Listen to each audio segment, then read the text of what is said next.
How to check spam calls on iPhone.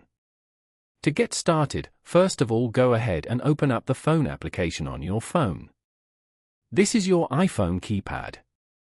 On this page, go to the bottom panel and tap on Recents. Over here, you can find all your recent call logs. Tap on the details icon beside the call you suspect to be a spam call from here. You can view the call details over here. Press and hold the number and copy it. Now, go back and open up the Truecaller application.